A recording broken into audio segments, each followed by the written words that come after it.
ప్రభుదినంలో ఆరాధన చేరుచినటువంటి సహోదరి సహోదరులకు పిల్లలకు ప్రవేశం వందనాలు తెలియజేస్తున్నాను. యోహాను సువార్త 3వ అధ్యాయము మొదటి నుంచి కొన్ని వచనాలు చదువుకుందాం.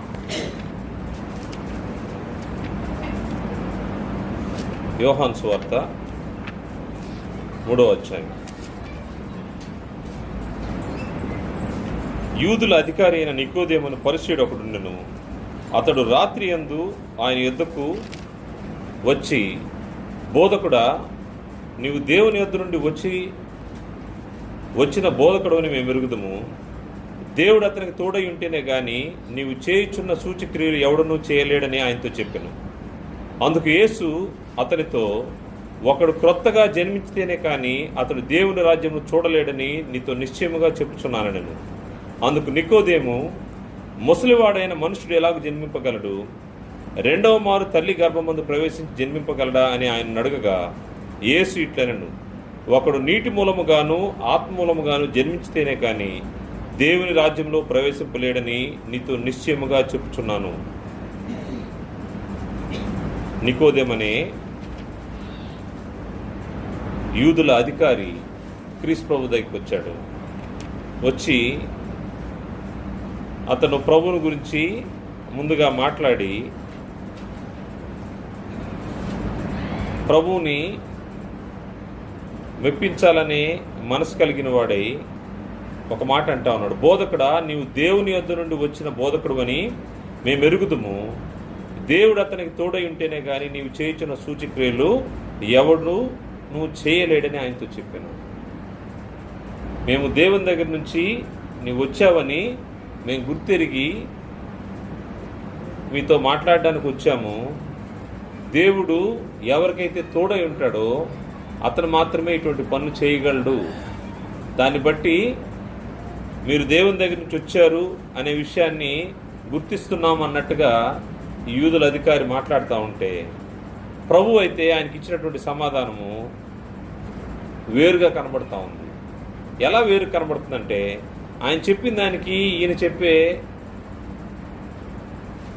ప్రత్యుత్తరం మాత్రం చాలా వేరుగా ఉంది. ఎందుకంటే అందుకు యేసు అతనితో, ఒకడు క్రొత్తగా జన్మించితేనే కానీ అతడు దేవుని రాజ్యమును చూడలేడని నీతో నిశ్చయముగా చెప్పుచున్నాను నేను. దేవుని రాజ్యాన్ని చూడడము. ఈ నికోదేము ప్రభువును చూసిన విధానము, ప్రభు చేసినటువంటి సూచక్రియలను బట్టి నువ్వు దేవుని కుమారుడివి అని గ్రహించినట్టుగా ప్రభు వారు గుర్తించి, దీనికంటే ఉన్నతమైనది ఒకటి ఉంది. ఈ సూచక్రియలు మాత్రం కాదు. ఒక వ్యక్తి దేవుని యొద్ద నుండి వచ్చాడు అని ఎరగాలి అంటే, ఏ విధంగా దేవుణ్ణి చూడాలి అంటే, ఒకడు క్రొత్తగా జన్మించితేనే కానీ అతడు దేవుని రాజ్యమును చూడలేడు. దేవుని గురించి, దేవుని సంగతుల గురించి, దేవుని రాజ్యం గురించి, దేవుని చేత పంపబడిన వ్యక్తి గురించి తెలియాలంటే ఒక వ్యక్తి క్రొత్తగా జన్మించాల్సిన అవసరం ఉంది. క్రొత్తగా జన్మించడము అంటే, అక్కడ కూడా ఒక డౌట్ ఆయనకు వచ్చింది. జన్మించిన వ్యక్తి మరలా ఎలా జన్మిస్తాడు అనేది నికోదేముకు ఉన్నటువంటి ప్రశ్న. అందుకు నికోదేము ఏమని అడుగుతా ఉన్నాడంటే, ముసలివాడైన మనుషుడు ఎలాగ జన్మింపగలడు? రెండవ మారు తల్లి గర్భమందు ప్రవేశించి జన్మింపగలడా అని ఆయన అడిగాడు. నికోదేము యొక్క ఆలోచన భౌతికమైనటువంటి జన్మ గురించి ఉంది. ప్రభువారు మాత్రము ఆత్మ సంబంధమైనటువంటి జన్మ గురించి మాట్లాడతాం. భౌతిక సంబంధమైనటువంటి జన్మ ఆయన అర్థం చేసుకున్న విధానము సూచక్రియలు, లేకపోతే భౌతికమైన జన్మ. యూదుల అధికారి కాకపోతే అతని యొక్క జ్ఞానం ఎక్కడికి వచ్చి ఆగిపోయిందంటే భౌతిక సంబంధమైన వాటి వరకే వచ్చి ఆగిపోయింది. క్రొత్త జన్మ గురించి ఆలోచన చేసే పరిస్థితి ఆత్మ సంబంధమైన విధానంలో అతను లేకుండా పోతా ఉన్నాడు. అందుకోసం ఒకడు క్రొత్తగా జన్మించితేనే కానీ అతడు దేవుని రాజ్యమును చూడలేడని ప్రభు చెప్తే, మరలా ఎలా జన్మిస్తారు? మరలా రెండవ మారు తల్లి గర్భంలోకి వెళ్ళి జన్మించే అవకాశం ఉందా అన్నట్టుగా అడిగినప్పుడు ప్రభువారు చెప్తున్నటువంటి మాట, యేసు ఇట్లనెను, ఒకడు నీటి మూలముగాను ఆత్మ మూలముగాను జన్మించితేనే గాని దేవుని రాజ్యములో ప్రవేశింపలేడని నీతో నిశ్చయంగా చెప్తున్నాను. ఒకడు నీటి మూలముగాను ఆత్మ మూలముగాను, ఆత్మ సంబంధమైనటువంటి జన్మ, దీన్ని క్రొత్త జన్మ అంటారు. తల్లి గర్భంలో నుంచి వచ్చేది అది మనకు మొదటి జన్మ, అది భౌతిక సంబంధమైంది. రెండవ జన్మ లేతే క్రొత్త జన్మ, ఇది ఆత్మ సంబంధమైంది. ఈ ఆత్మ సంబంధమైన జన్మ ఏ విధంగా వస్తుందని గ్రంథం చెప్పిందంటే, ఒకడు నీటి మూలముగాను ఆత్మ మూలముగాను, నీటి మూలముగాను ఆత్మ మూలముగాను, ఇది నూతన సృష్టి, ఇది ఆత్మ సంబంధమైనటువంటి సృష్టి. ఈ జన్మ ప్రతి వ్యక్తి పొందుకోవాలని క్రీస్తు ప్రభువారు ఈ భూమి మీదకి వచ్చి తన ప్రాణాన్ని బలిగా చేశాడు.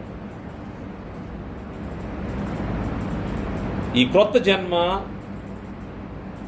ఎత్తడానికి, లేకపోతే ఈ నీటి మూలముగాను ఆత్మ మూలముగాను జన్మించడానికి ఒక వ్యక్తి ఏం చేయాలి అని మనము ఆలోచన చేస్తే, గ్రంథంలోంచి పరిశీలన చేస్తే, మొట్టమొదటిగా అతను ఏం చేయాలంటే అతడు క్రీస్తు యేసునందు విశ్వాసం ఉంచాల్సిన అవసరం ఉంది. ఒక వ్యక్తి క్రొత్తగా జన్మించాలంటే క్రీస్తు యేసునందు విశ్వాసం ఉంచాల్సిన అవసరం ఉంది. క్రీస్తు యేసునందు ఏ విధంగా విశ్వాసం ఉంచుతామని ఆలోచన చేస్తే, క్రీస్తు యేసు యొక్క మాటల ద్వారా, క్రీస్తు యేసును గురించినటువంటి విషయాలు తెలుసుకోవడం ద్వారా క్రీస్తు యేసునందు విశ్వాసము కలుగుతూ ఉంటుంది. గ్రంథం చెప్తున్న మాట రోమపత్రిక 10వ అధ్యాయం 17వ వచనంలో, రోమపత్రిక 10వ అధ్యాయం 17వ వచనంలో, కాగా వినుట వలన విశ్వాసం కలుగును, వినుట క్రీస్తును గురించిన మాట వలన కలుగును. ఎవరి గురించి వినాలి? క్రీస్తును గురించినటువంటి మాటను వినాలి. కాగా వినుట వలన విశ్వాసం కలుగును. ఏం వినాలి? ఎవరి గురించి వినాలంటే క్రీస్తును గురించిన మాట వలన విశ్వాసం కలుగుతూ ఉంటుంది. ఒక వ్యక్తి క్రొత్తగా జన్మించాలంటే క్రీస్తు యేసునందు విశ్వాసం ఉంచాలి. విశ్వాసం ఉంచడానికి అతడు క్రీస్తు యేసు యొక్క మాటల గురించి తెలుసుకోవాల్సిన అవసరం ఉంది. క్రీస్తు యేసు ఎవరో, ఆయన ఎందుకు వచ్చారో, ఆయన ఏం చేశారో, ఏం చెప్పారో దాన్ని జాగ్రత్తగా పరిశీలన చేయాల్సిన అవసరం ఉంది. ఎప్పుడైతే వాటిని పరిశీలన చేస్తారో, క్రీస్తు ప్రభువారు ఈ భూమి మీదకి వచ్చి ఆయన ఏం చేశారంటే, దేవుని రాజ్యం సమీపించున్నది, అందువలన మారు మనసు పొంది బాప్తిసం పొందింది. దేవుని రాజ్యము సమీపించింది, మారు మనసు పొందింది. అది క్రీస్తు ప్రభువారు ఈ భూమి మీదకి ఆయన ఎందుకు వచ్చాడంటే, దేవుని దగ్గర నుంచి సువార్త తీసుకొచ్చాడు. దేవుని రాజ్యము సమీపంగా ఉంది, మీరు మారు మనసు పొంది మీ పాపాలు కడుక్కొని పాప క్షమాపణ పొందండి, మారు మనసు పొందండి. క్రొత్త జన్మకు ముఖ్యమైనటువంటి అవసరమైనటువంటి విషయం ఏంటంటే మారు మనసు అనేది. ఈ మారు మనసు పొందేదానికి ముందు మనుషుల యొక్క పరిస్థితులు ఎలా ఉంటాయంటే, పాపపు స్థితిలో ఉంటారు, దేవుని ఎరుగని పరిస్థితిలో ఉంటారు. అందుకోసము వారు అదే స్థితిలో ఉండి వారి యొక్క జీవితాన్ని కొనసాగించుకుంటూ వెళ్తే ఏం జరుగుతూ ఉంటుందంటే, వారు ఈ దేహాన్ని వదిలిపెడితే శాశ్వతమైనటువంటి నిత్య నరకాగ్నిలోకి వెళ్ళిపోతూ ఉంటారు. ఈ భూమిపైన వారి పరిస్థితి పాపంతో నిండి నశించిన పరిస్థితి. వారు అలాగే క్రీస్తు యేసుని ఎరగకుండా ఉంటే వారు నిత్య నరకాగ్నికి వెళ్ళిపోతూ ఉంటారు.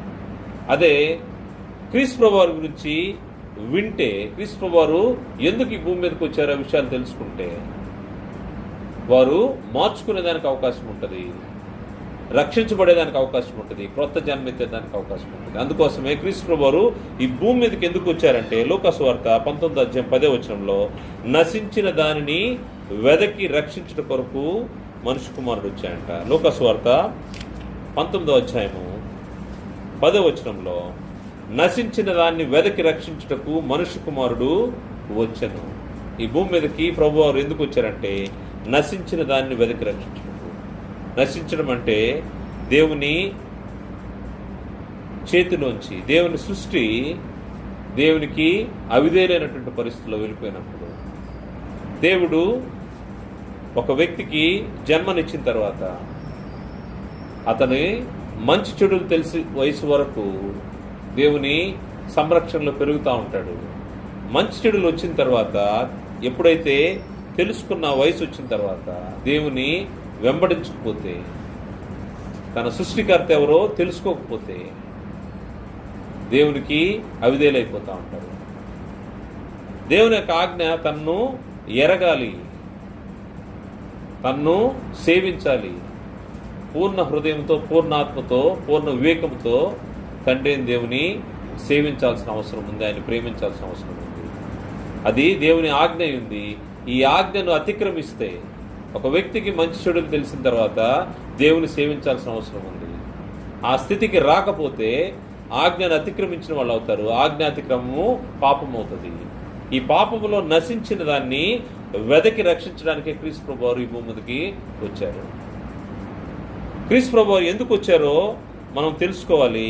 ఆయనందు విశ్వాసం ఉంచాల్సిన అవసరం ఉంది. అందుకోసమే ప్రభువారు ఆయన చెప్తున్న మాట లూకాసు వార్త 5వ అధ్యాయంలో, మారు మనసు పొందుటకై నేను పాపులను పిలువ వచ్చి తినంటాడు. లూకాసు వార్త 5వ అధ్యాయము 31-32 వచనాల్లో, లూకాసు వార్త 5వ అధ్యాయము 31-32 వచనాల్లో, అందుకు యేసు, రోగులకే కానీ ఆరోగ్యం గలవారికి వైద్యుడు అక్కరలేదు. మారు మనస్సు పొందుటకై నేను పాపులను పిలువ వచ్చింది కానీ నీతిమంతులను పిలువ రాలేదని వారితో చెప్పెను. ఏం పొందాలంట? మారు మనస్సు పొందాలంట. పాపంలో ఉన్న వ్యక్తి క్రీస్తు యేసు యొక్క మాటలో విని క్రీస్తు యేసునందు విశ్వాసం ఉంచి మారు మనసు పొందితే రక్షించబడేదానికి అవకాశం ఉంది. మారు మనసు పొందుటకై నేను పాపులను పిలువ వచ్చి తిని నీతిమంతులను పిలువ రాలేదు. ఒకవేళ నువ్వు నీతిమంతుడు అనుకుంటే, నీలో పాపం లేదనుకుంటే, నీ కొరకు క్రీస్తు రాలేదు. కానీ గ్రంథం చెప్తున్నమాట, అందరూ అంతటా పాపం చేస్తున్నారు,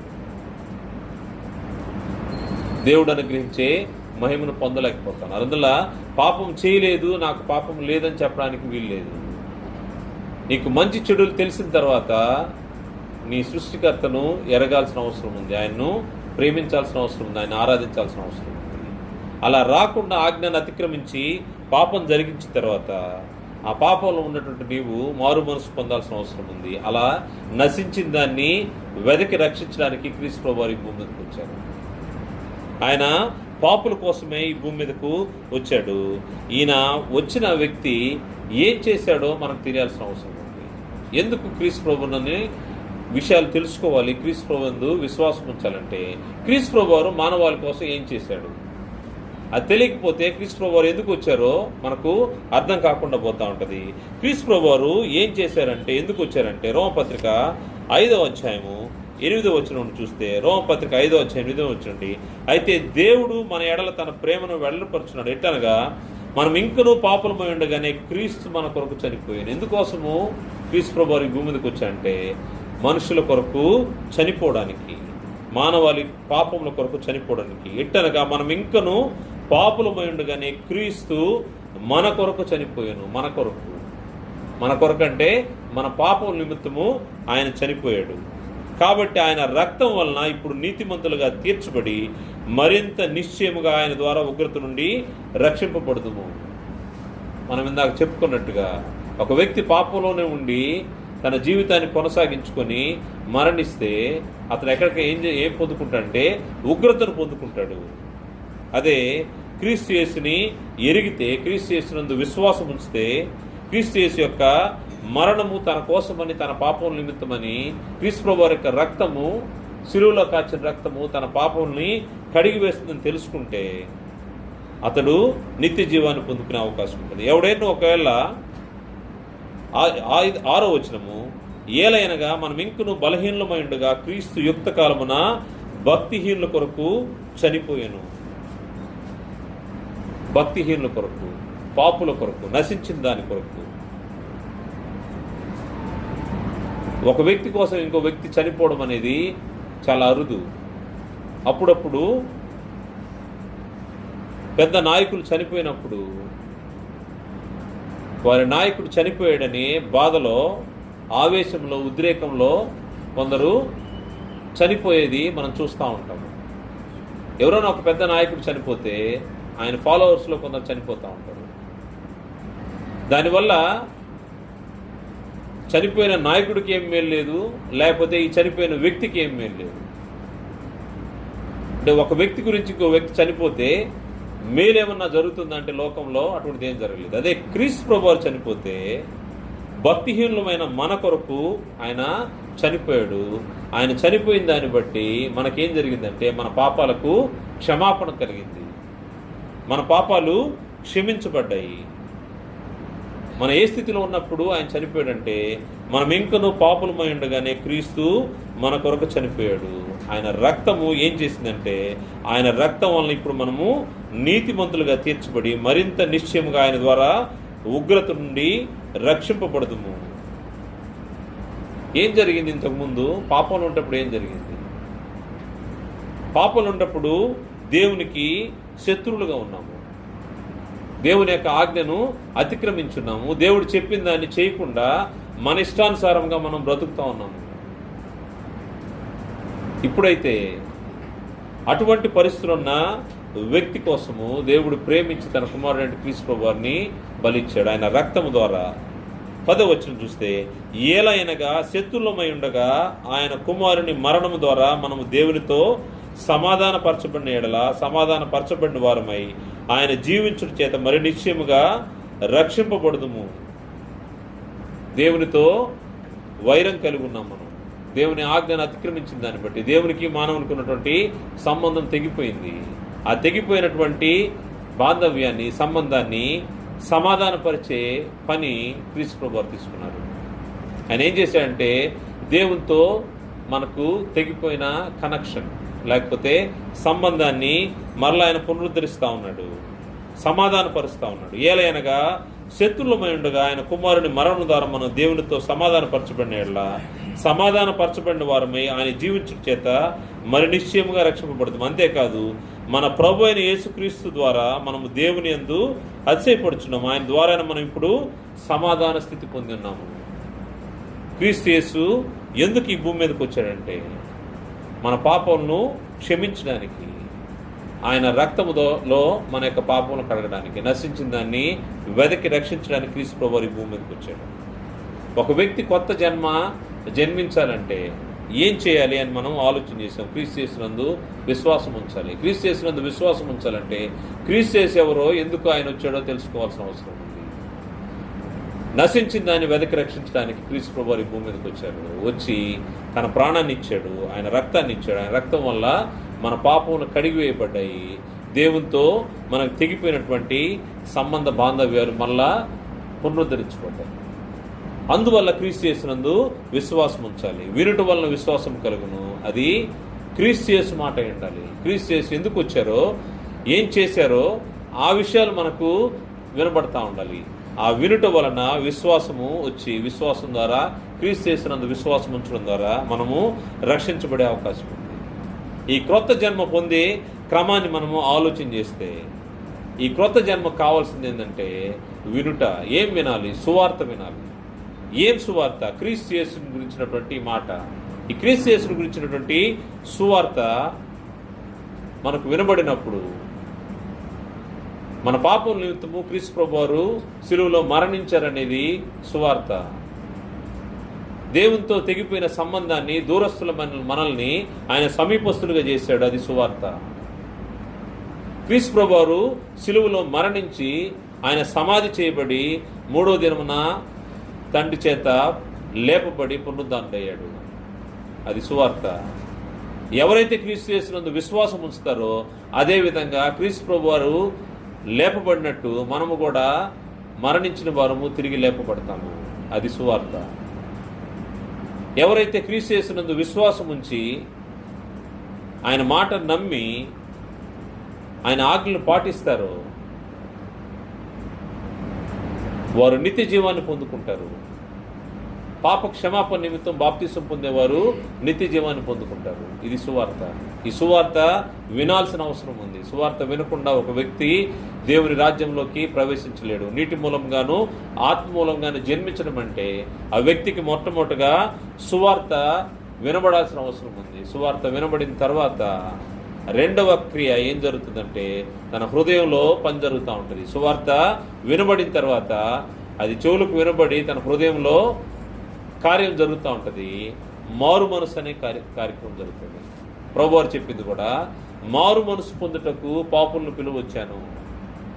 ఎవరైతే నశించిపోయి ఉన్నారో, ఎవరైతే పాపంలో ఉన్నారో వారు మారు మనసు పొందాలి. రెండవ విషయము, మొదటిది సువార్త వినాలి, రెండవది మారు మనసు పొందాలి. మారు మనసు పొందిన తర్వాత నీ నోటితో క్రీస్తుని దేవుని కుమారుడని విశ్వసించాల్సిన అవసరం ఉంది. క్రీస్తుని దేవుని కుమారుడని నీ నోటితో ఒప్పుకోవాల్సిన అవసరం ఉంది. క్రీస్తు నాకు ప్రభు అని నీ నోటితో ఒప్పుకోవాల్సిన అవసరం ఉంది. క్రీస్తు నాకు రాజు అని, రక్షకుడని, ఆయన రక్తంతో నేను కొనబడ్డానని నీవు విశ్వసించి నీ హృదయంలో నమ్మి ఒప్పుకోవాల్సిన అవసరం ఉంది. ఎవరైతే తన నోటితో ఒప్పుకుంటారో, రోమపత్రిక అపోస్తలుడు పౌలు గారు రోమీయులకు రాసిన పత్రిక 10వ అధ్యాయం 8వ వచనం నుండి సువార్త ఏమని చెప్తా ఉందంటే, అదేమని చెప్పుచున్నది, వాక్యము నీ యొద్దను, నీ నోటను, నీ హృదయంలోనూ ఉన్నది, అది మేము ప్రకటించు విశ్వాస వాక్యమే. ఈ సువార్త విశ్వాస వాక్యం. అదేమనగా, యేసు ప్రభు అని నోటితో ఒప్పుకొని దేవుడు మృతుల్లో ఉండి ఆయన లేపునని హృదయం ముందు విశ్వసించిన ఎడల నీవు రక్షింపబడదు. సువార్త వినాలి. ఏమని హృదయంలో విశ్వసించాలి, ఏమని ఒప్పుకోవాలంటే, యేసు ప్రభు అని నోటితో ఒప్పుకొని దేవుడు మృతుల్లో ఉండి ఆయన లేపనని నీ హృదయం ముందు విశ్వసించిన ఎడల నీవు రక్షింపబడదు. ఏలయనగా నీతి కలుగునట్లు మనుషుడు హృదయంలో విశ్వసించును, రక్షణ కలుగునట్లు నోటితో ఒప్పుకొను. ఒక వ్యక్తి రక్షించబడాలంటే, క్రొత్త జన్మ పొందాలి అంటే తమ హృదయంలో విశ్వసించాలి, నోటితో ఒప్పుకోవాలి. ఏలనగా నీతి కలిగినట్టు మనుషుడు హృదయంలో విశ్వసించు. క్రీస్తు యేసునందు విశ్వాసం ఉంచడం అంటే నీ హృదయంలో ఆ కార్యక్రమం జరగాలి. మారు మనస్సు అనే కార్యక్రమం సువార్త వినబడిన తర్వాత ఈ మారు మనస్సు నిన్నేం చేస్తూ ఉంటుందంటే నిన్ను త్వరపెడతా ఉంటుంది. అది ఆ పొందిన వ్యక్తికి దాని యొక్క పెయిన్ తెలుస్తూ ఉంటుంది. పాపంలోంచి మార్చుకోవాలనే మనసు ఉన్నటువంటి వ్యక్తి సువార్తను వినిన తర్వాత తను ఆగలేడు. ఏం చేస్తూ ఉంటాడంటే, హృదయంలో మారు మనసు పొందిన తర్వాత తన ప్రభు అని, క్రీస్తు ప్రభు అని, తండ్రి ఆయన్ను మృతుల నుండి లేపాడని విశ్వసించిన తర్వాత ఒప్పుకునే పరిస్థితి. నోటితో క్రీస్తుని దేవుని కుమారుడని ఒప్పుకోవాలి. ఒప్పుకున్న తర్వాత దాని తర్వాత బాప్తిస్మ అనే కార్యక్రమం ఉంటుంది. ఈ బాప్తిస్మ అనే కార్యక్రమం దేనికి సూచనగా ఉందంటే, క్రీస్తు ప్రభువారి యొక్క శిలువ, మరణ, సమాధి, పునరుద్ధానాలకి సాదృశ్యంగా మనకు కనబడతా ఉంది. ఒకడు నీటి మూలముగాను ఆత్మ మూలముగాను. నీ హృదయంలో మారు మనసు అనే కార్యక్రమం, ఆత్మ సంబంధమైన కార్యక్రమం జరుగుతుంది. దాన్ని భౌతికంగా కనపరిచే విధానము నీటి మూలంగా.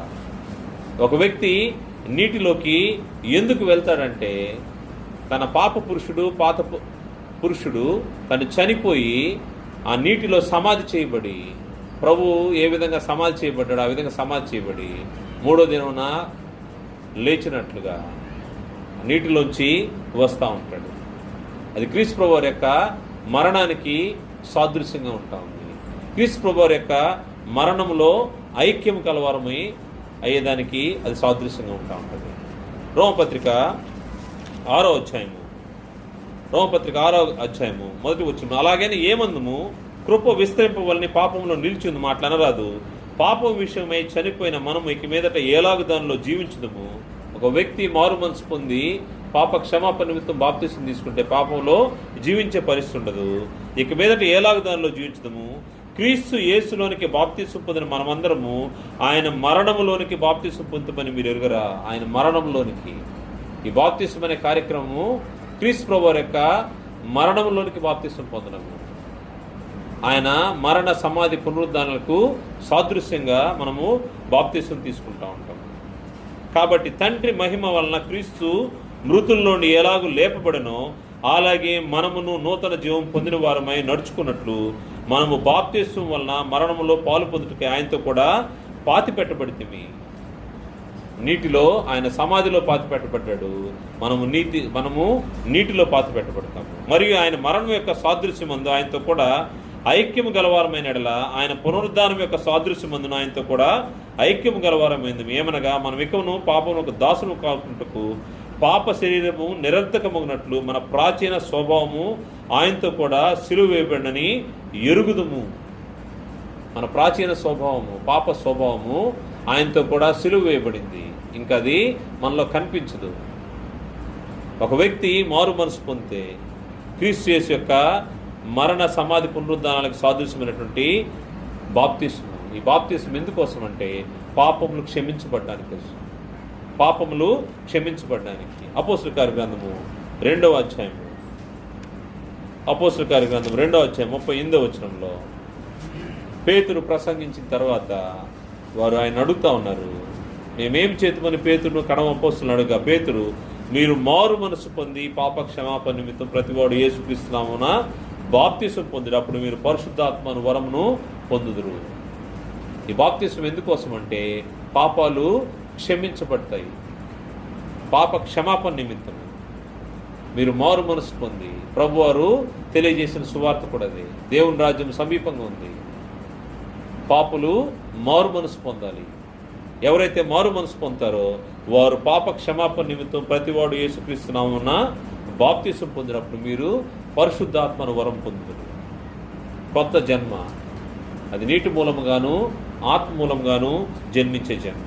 ఈ నీటి మూలంగాను ఆత్మ మూలంగాను కొత్త జన్మ ఎత్తిన వ్యక్తి తను దేవుని ఇంటిలోకి, దేవుని కుటుంబంలోకి చేర్చబడతా ఉంటాడు.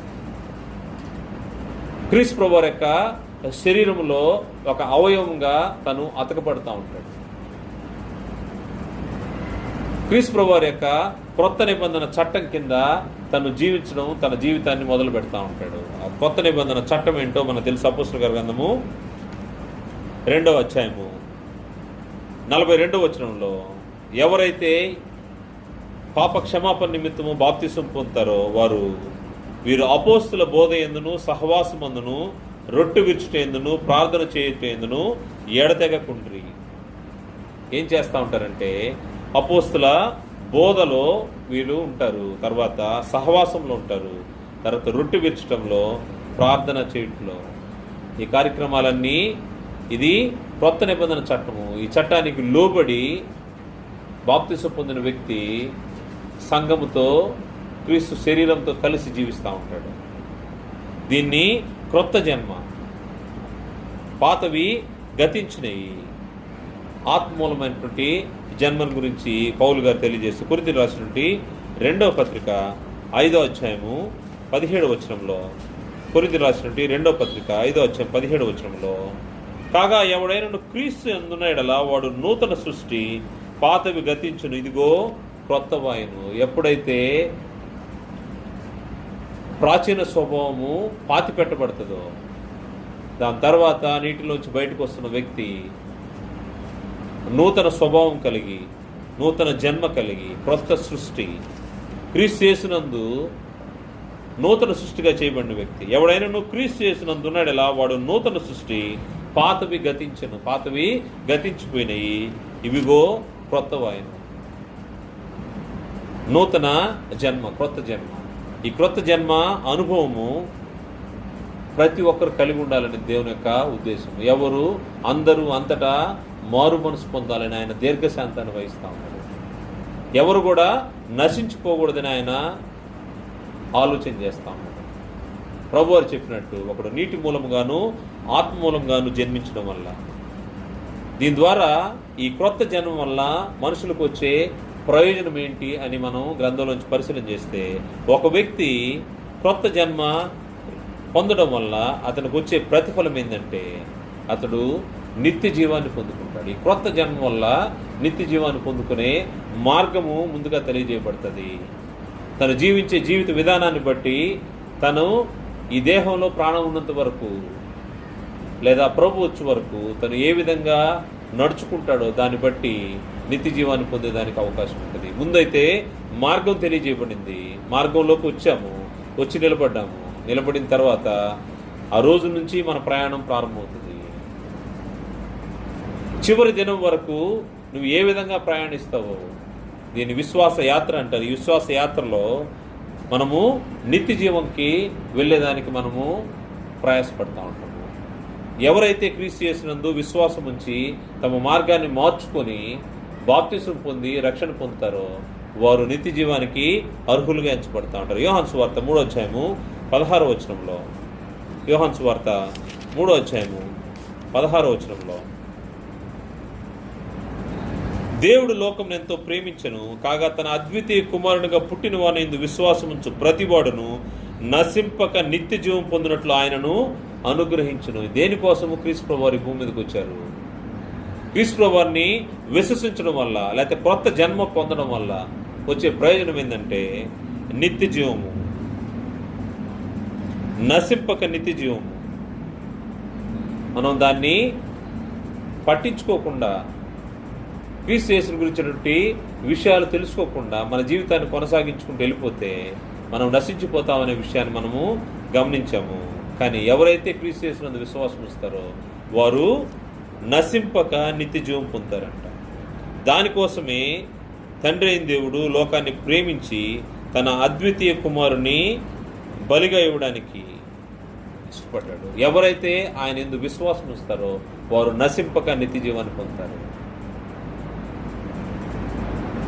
ఈ యొక్క బాప్తిస్మ అనే కార్యక్రమంలో, ఈ క్రొత్త జన్మలో మనకు జరిగే మేలు నిత్య జీవం.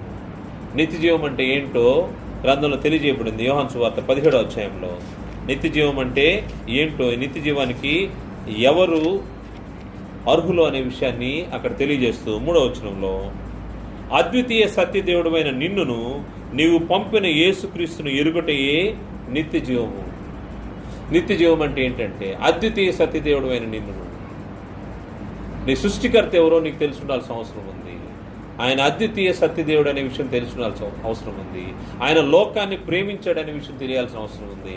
ఆయన లోకాన్ని ప్రేమించి తన అద్వితీయ కుమారుణ్ణి బలిగా ఇవ్వడానికి మన పాపం నిమిత్తం ఆయన పంపించాడనే విషయాన్ని ఎరిగి ఉండాల్సిన అవసరం. అద్వితీయ సత్యదేవుడు నిన్నును నీవు పంపిన యేసుక్రీస్తునందు విశ్వాసం ఉంచాలని మనము ఇందాక నేర్చుకున్నాము. యేసుక్రీస్తునందు విశ్వాసం ఉంచాలంటే యేసుక్రీస్తు ఎందుకు ఈ భూమిపైకి వచ్చాడో, ఆయన చేసిన పని ఏంటో, ఆయన ఏ సువార్తను తీసుకొచ్చాడో, పాపుల కోసము ఆయన నశించిన దాన్ని వెదకి రక్షించడానికి, పాపులు మారు మనసు పొందాలని శిలువలో తన రక్తాన్ని ఇచ్చి ఆ రక్తం ద్వారా మనల్ని కొనుక్కున్నాడు. ఆయన దాని ద్వారా నిత్య జీవాన్ని మనకు ఇవ్వడానికి ఇష్టపడ్డాడు. ఇది దేవుని యొక్క చిత్తమైనది, దేవుని సంకల్పంలోని భాగం. దేవుని సంకల్పాన్ని బట్టి క్రీస్తు ప్రభువు ఈ భూమి మీదకి వచ్చారు. ఎవరైతే అద్వితీయ సత్యదేవుడు అయిన తండ్రి అయిన దేవుని, అదేవిధంగా ఆయన పంపినటువంటి యేసుక్రీస్తును విశ్వసిస్తారో వారు నిత్య జీవాన్ని పొందుకుంటారు. ఎవరైతే ఇటువంటి క్రొత్త జన్మ అనుభవంలోకి వస్తారో వారు ఎంత సెక్యూర్డ్గా, సేఫ్గా ఉంటారంటే రోమపత్రిక 8వ అధ్యాయము 1వ వచనంలో, రోమపత్రిక 8వ అధ్యాయం 1వ వచనంలో, కాబట్టి ఇప్పుడు క్రీస్తు యేసునందున్న వారికి ఏ శిక్షా విధియు లేదు.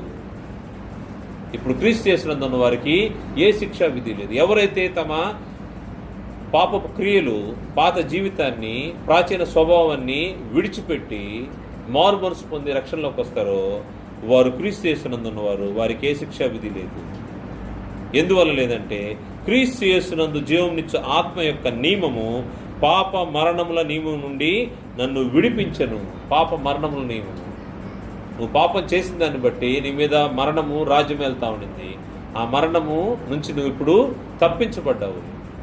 ఈ క్రొత్త జన్మ ద్వారా నువ్వు తప్పించబడ్డావు. దాన్ని బట్టి నీకు జరిగిన మేలు ఏంటంటే నీకు నిత్య జీవము. నీ మీద ఇంతకుముందు పాపము, మరణము నీ మీద ఏలుతూ ఉండింది. పాప మరణంలా నియమము నీ మీద ఉండింది, అది ఇప్పుడు తీసివేయబడింది. క్రీస్తు యేసునందు ఇప్పుడు జీవమునిచ్చు ఆత్మ యొక్క నియమములో నీవు చేర్చబడ్డావు. ఒకడు నీటి మూలముగాను ఆత్మ మూలముగాను జన్మిస్తే తనకు జరిగే మేలేంటంటే ఇప్పుడు క్రీస్తు యేసునందున్న వారికి ఏ శిక్ష విధి లేదు. ఎవరైతే క్రీస్తు యేసుతో నడుస్తూ ఉంటారో, క్రీస్తు యేసు యొక్క శ్రమల్లో పాలు పొందుతూ ఉంటారు. ఈ విశ్వాస జీవితం ప్రారంభం దినం నుంచి నీ చివరి రోజు వరకు నువ్వు ఏ విధంగా ప్రయాణం చేస్తూ ఉన్నావు? ఈ మధ్యలో ఎన్నో ఇబ్బందులు, ఇరుకులు, అపవాది శోధనలు వస్తూ ఉంటాయి. వీటన్నిటి నుంచి, ఈ శ్రమలన్నింటినీ తప్పించుకుంటే, ఈ క్రీస్తు ప్రభువు వారు కూడా అనుభవించారు, మనకు కూడా అవి అనుభవంలోకి వస్తూ ఉంటాయి. వాటిని అనుభవించి అవి దాటుకున్న తర్వాత మనం ఏమవుతామంటే క్రీస్తుతో కలిసినటువంటి వారసులు అవుతాము. దేవుని యొక్క బిడ్డలుగా, దేవుని కుమారులుగా, దేవుని కుమార్తెలుగా, దేవుని యొక్క వారసులుగా మనం ఉంటాం. ఈ రోమపత్రిక 8వ అధ్యాయము 16వ వచనం నుంచి చూస్తే 15వ వచనం, ఏలైనగా మరలా భయపట్టుకు మీరు దాస్యపు ఆత్మను పొందలేదు కానీ దత్తపుత్రాత్మను పొందితిరి. ఆ ఆత్మ కలిగిన వారమై మనము అబ్బా తండ్రి అని మొరపెట్టుచున్నాము. మనము దేవుని పిల్లలమనే ఆత్మ తానే మన ఆత్మతో కూడా సాక్ష్యం ఇచ్చుచున్నాడు. మనము పిల్లలమైతే వారసులము, అనగా దేవుని వారసులము, క్రీస్తు కూడా మహిమ పొందుటకు ఆయనతో కూడా శ్రమ పడిన ఎడల క్రీస్తు తోడి వారసులము. క్రీస్తు కూడా శ్రమ పడితే, క్రీస్తు కూడా మన కొరకు ఆయన బాధపడి శ్రమను అనుభవించి ఆయన సిలువలో తన ప్రాణాన్ని పెట్టాడు. క్రీస్తు కూడా మనం కూడా శ్రమ పడితే మనం క్రీస్తు తోడి వారసులము. దేవుని యొక్క స్వాస్థ్యాన్ని పొందుకునే దానికి కొత్త జన్మ యొక్క ప్రతిఫలం ఏంటంటే, మనం పొందబోయే బహుమానం ఏంటంటే, మనము దేవుని యొక్క వారసత్వాన్ని పొందుకుంటాము, దేవుని పిల్లలంగా పిలువబడుతున్నాము. దీని తర్వాత మనము ఈ భూమిని దాటుకున్న తర్వాత దేవుని యొక్క స్వాస్థ్యాన్ని పొందుకుంటాము. క్రీస్తు యేసుతో కలిసినటువంటి స్వాస్థ్యము, ఆయన తోడి వారసులం అవుతాము. క్రీస్తు తోడి వారసులు. క్రీస్తు మనకంటే ముందుగా మన పక్షంగా ఆయన వెళ్ళున్నాడు. ఆయన మన కోసం స్థలము సిద్ధపరచి వెళ్ళున్నాడు. అక్కడ తండ్రి దగ్గర అనేక నివాస స్థలాలు ఉన్నాయి, స్వాస్థ్యాలు ఉన్నాయి. ఆయన మనకు ఇవ్వడానికి వెళ్ళాడు. ఆ బహుమానం కోసమే మనం ఈ క్రొత్త జన్మ.